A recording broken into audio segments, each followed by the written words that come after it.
પ્રાદેશિક અધિવેશન સૌરાષ્ટ્ર અને કચ્છ અંતર્ગત આજે જૂનાગઢ જિલ્લામાં જિલ્લા સ્તરની વાઇબ્રન્ટ સમિટનું આયોજન થયું છે। આ સમિટમાં જે 2003માં નરેન્દ્રભાઈએ જે બીજ વાઇબ્રન્ટનું વાવ્યું હતું, આજે વટવૃક્ષ બની અને જિલ્લા સ્તરે વિસ્તરેલું છે। ત્યારે જૂનાગઢમાં પણ આજે MOU થયા છે।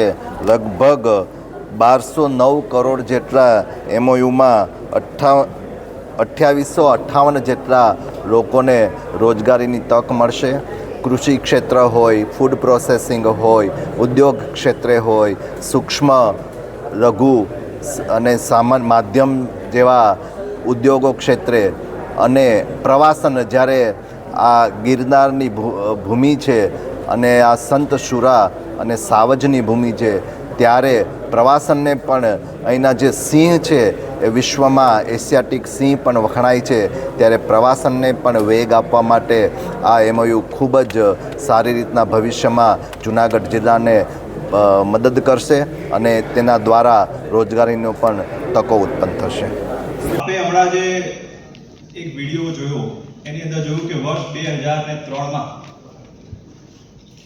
વાઇબ્રન્ટ સમિટની માન્ય વડાપ્રધાન શ્રી જે તત્કાલીન મુખ્યમંત્રી હતા એમણે શરૂઆત કરી। 2003ની પરિસ્થિતિ એવી હતી કે જ્યારે વિશ્વ આપણને એક અલગ દ્રષ્ટિથી જોતું કે ગુજરાતમાં રોકાણ કરવા આવવું અને ત્યાં ધંધો કરીએ એવી એક પરિસ્થિતિ એ વખતે થોડી અઘરી હતી। એ સમયે તત્કાલીન મુખ્યમંત્રીશ્રીએ નક્કી કર્યું કે મારે ગુજરાતમાં રોકાણ લાવવું છે અને આખા વિશ્વમાં ગુજરાતનું નામ રોશન કરવું છે અને દેશનું નંબર 1 રાજ્ય ગુજરાત બનાવવું છે। ત્યારે ઘણા લોકોએ એ વિશે શંકા કુશંકાઓ કરી હશે, પરંતુ એ પોતાના નિર્ણય પર અડી ગયા અને એમને 2003માં શરૂઆત કરી। એમને જે કેડી કંડારી એ આજે હાઈવે બની ગયો છે। આજે આખું વિશ્વ ગુજરાત તરફ અમે આજે રેડિસન હોટલ માટેનું એક MOU કર્યું છે, જે અંદાજિત અમારો પ્રોજેક્ટ 100 કરોડ ઉપરનો છે અને આજની તારીખમાં અમે અહીં MOU કરેલું છે અને આના હિસાબે, આ હોટલના હિસાબે 100થી વધારે લોકોને રોજગારી મળશે અને એક શાસનની અંદર ઇન્ટરનેશનલ બ્રાન્ડ અમે પહેલી વખત લઈ આવી છીએ।